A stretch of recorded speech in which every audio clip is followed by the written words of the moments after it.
Okay, so this is piano tutorial number 3 for today. And what I'm going to be teaching you here, I'm going to be teaching you about major scales, minor scales, sharps, and flats. First, let's start off. I am going to throw in here an example of, this is what it means when I talk about having, in your playing, and all the years that you've learned, having wisdom, not just experience and talent where you throw together, a few songs and the only thing you're directing your attention at is just trying to showboat or just trying to play a bunch of freestyle songs without having, a graceful you want to have a graceful and a rich experience behind your playing and a depth, that people can connect to, not just, a bunch of fancy solos and freestyle stuff. So in terms of talking about experienced and talented musicians, the ones that basically are determined and they are, aiming at becoming people that achieve excellent things are the ones that have wisdom and have patience behind it. So this is part of what I wanted to share with you today. Those are very much important. Those are important principles to be shaping your music by. And I was going to show you with these statues here. See, I earned this back when I was classically trained, back from my ages of 18 to 8 to 18 years old. And all these statues represent like Beethoven, Bach, and Brahms. So classically trained musicians, I think we have a special appreciation for what we do. Because, I did some years of my own after the age of 18 where I created Christmas albums, special presentations. I did a collage of Christmas party performances. I've done even, my own collection of hymnals recently here in 2016. I did an album of that.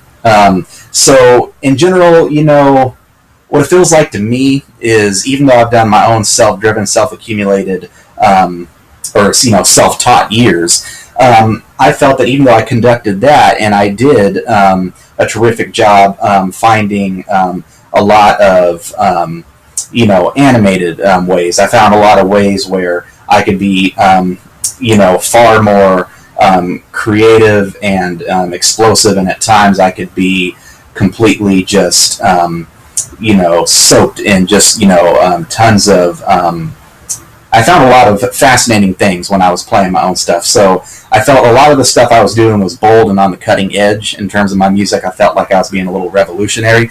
But I have to tell you this, there's nothing better than playing good old, strong, and crisp, clear music, radiant music, which is being classically trained.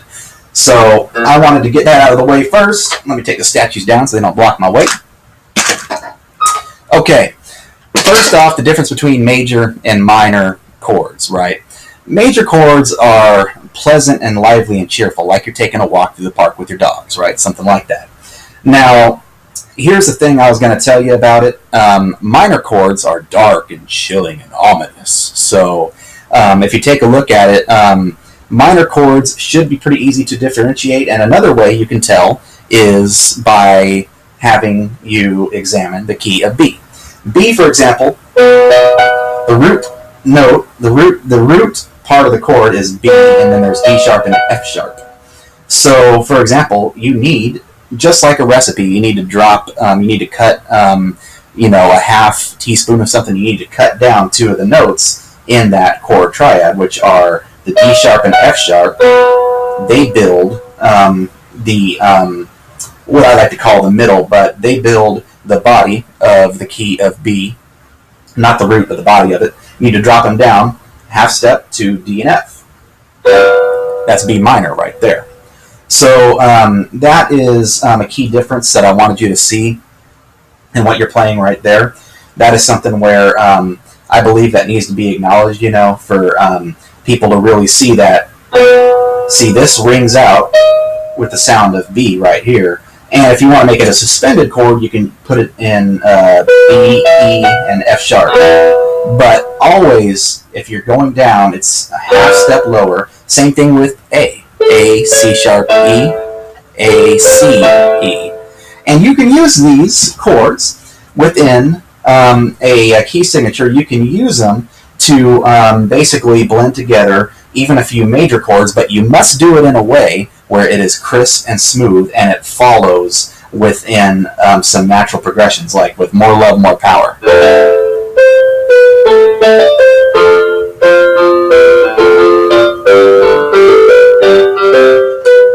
See, there is an F and G major key, but what they have to do is they have to slowly resolve. They have to pull the music back from a pleasant and a brighter sound back to a darker, kind of haunting sound. So that is how those notes are played together. I was basically going to explain it to you like this. Music is a lot like playing basketball. Like I said, you have to practice fundamentals. You have to know, like, for example, if you're bouncing around and you're changing from one key to the next, you have to know if there's sharps and flats, like with the key of B, F sharp, E sharp.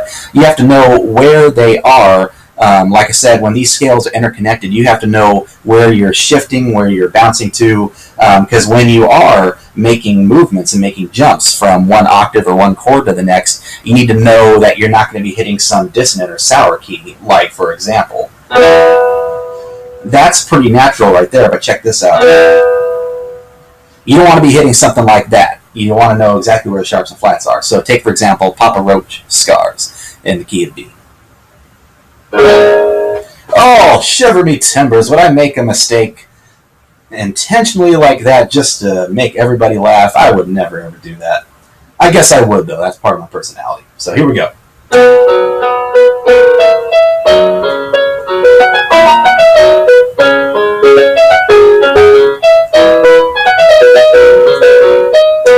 So that's the key of B right there. And like I said, I'm using the B and the D sharp and the F sharp. You can use a suspended chord like with the B, E, and F sharp. I just recommend knowing where, like I said, sometimes when you have two different key signatures colliding, knowing where they merge, because you've got a B flat in there too. Knowing where that happens, knowing where those notes are supposed to intersect and cross, and when they're crossing and sprinkling into the key signature, knowing where that happens. So that's all I wanted to show you on that today. What we're going to move on to right now are the chromatic scales. Here is the example of how you do it. Like I said, you need to know where the natural keys lie in the middle and the bottom, the home row keys, C, D, E, F, G, of the keyboard, and where the sharps are, so you're never getting confused when you're playing a song that has, 3 or 4 different sharps and flats. So here we go.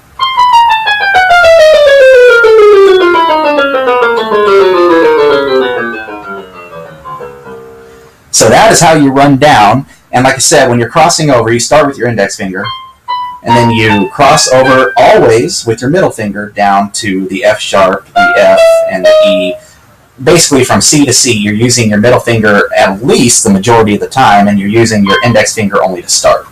In the left hand, it's like this. You start with your thumb, cross over with your middle finger, and you use your index finger actually on the third note in the progression. So you're using your index finger in just a slightly different way.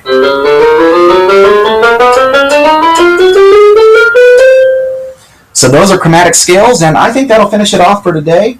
And I wanted to basically play Papa Roach Scars one more time to, kind of give you a special treat. Here we go.